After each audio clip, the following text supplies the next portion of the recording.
Hi folks, welcome to part 3 of my Breakers Yard rebuild series on the MP7.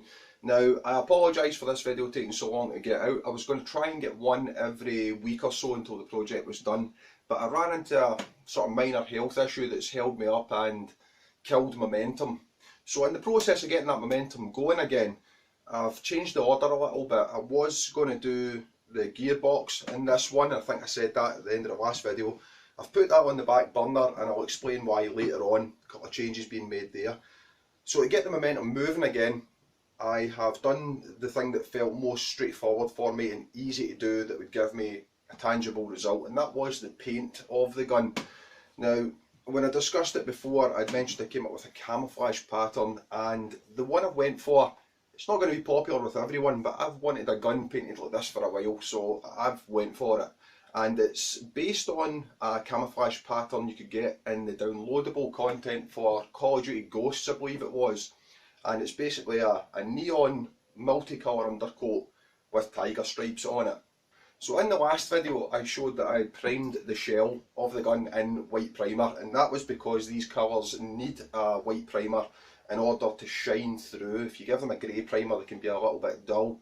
So I'm using an airbrush to put on the colour fade, and if you look at my previous video I show you how to get those paints out of the spray cans so that I can use them in the airbrush, because the spray pattern from a paint can, it's too rough, and with the gun being quite small I needed finer control, and it's only a cheap airbrush I'm using. It's by no means a good quality airbrush, but it was good enough for the job to get that fade from top to bottom of those neon colours. And you can see here, I'm not being particularly precise putting the paint on, as long as it's a gradual fade through the spectrum of the colours. I mean, most of it is going to be covered with the tiger stripes that we'll be putting on later. So really, you can have small mistakes, you know, and there's a couple made here, but they're not going to be visible in the end product. Now the next step was getting those tiger stripes transferred onto the body. Now I found a printout online of the stripe pattern I wanted to use, because believe it or not, it's not just as simple as slashing up pieces of tape and sticking them on. There is actually shape to the stripes for it to look right. So I printed those off, but I needed a way to transfer those onto either a masking film or masking tape to put them onto the gun so that I could spray the black stripes. Now what I've done, I made up a quick sort of tracing table, light table here, using an old piece of perspex and 2 pieces of wood, battery box and an LED light. Job done. Now that allowed me to put the printout of the stripes on the underside of the perspex, put masking tape on the top, and as you can see here, just start cutting the stripes out using what's shining through as a rough guide. It worked really well. I wish I had a vinyl cutter, but unfortunately I don't, but this worked just as well. I've sped up the footage here, but it took about 15 minutes to cut each side worth of stripes for this gun. Putting the stripes on took a little bit longer. The masking tape, the blue stuff generally is better than the white stuff, and I'm just using a small bamboo stick just to press the tape down into details, and it took the shape really well. I was going to use like a vinyl masking film, but some of them just don't like going into different shapes. They're meant for masking flat surfaces. This tape worked really well, it was really inexpensive, and it just took a little bit of time to put the stripes on right. Now, the black paint is pretty straightforward. It was just a matter of giving it 3 coats. You don't really see the 3 coats going on here, but there was a pause. It wasn't put on continuously. I gave it time to dry in between, and you know, I could have done that with the airbrush. It would have took a lot longer, and at this point I was just thinking, get that black on there, and it worked out fine. Now, you wouldn't believe it, but I forgot to make video of me pulling the masking stripes off, but here we go, there's the reveal. Now, it looks very raw there, almost too bright. I know that sounds stupid when I'm using neon colours, so it just needed toned down a little, and I've used like the spray you get for tinting car lights, just giving it a little dust around the edges just to add a bit more depth and a bit of a mood to it, and like I say, tone the colour down a little. Now after that, which I haven't showed, I gave it a couple of dusting coats of high coat matte lacquer, and that just evened the finish out, gave it a lovely matte finish, because the tinting spray is glossy, that's the problem, but the high coat lacquer fixed that.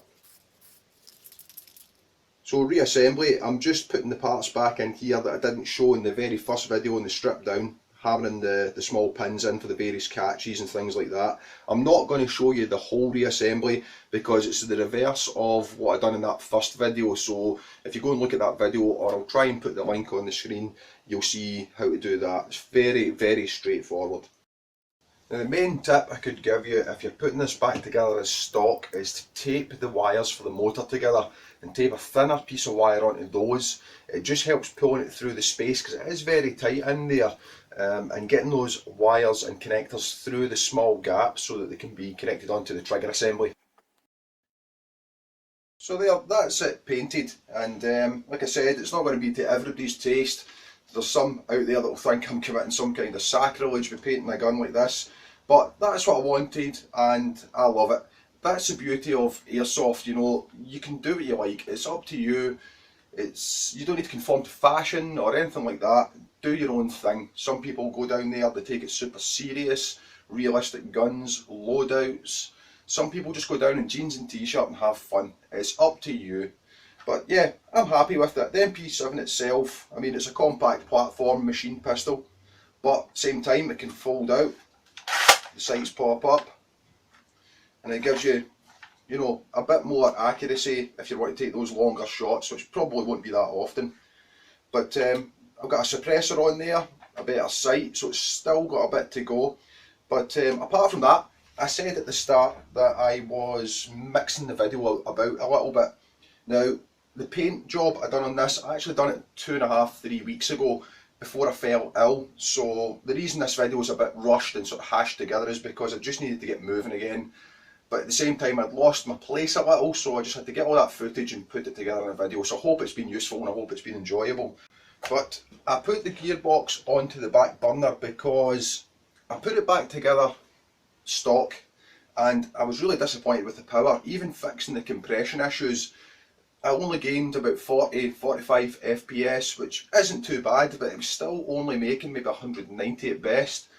I can only assume because it was a breaker's yard gun, it's maybe lay in the back of a warehouse or something, maybe with a spring wound back and it's lost a bit of strength because it just seems to be the spring. So, despite the fact I says I wasn't going to, I'm going to fit a bigger spring, I'm going to fit some metal bushes and hopefully get that power up to, I'd like to see it close to 300, but certainly 250 as a minimum. So that will hopefully be happening in the next video. So keep an eye out for that. But something's just missing.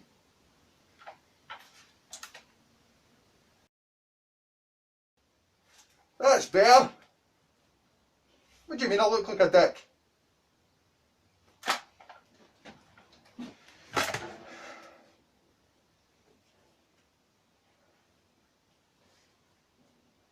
Oh, bollocks.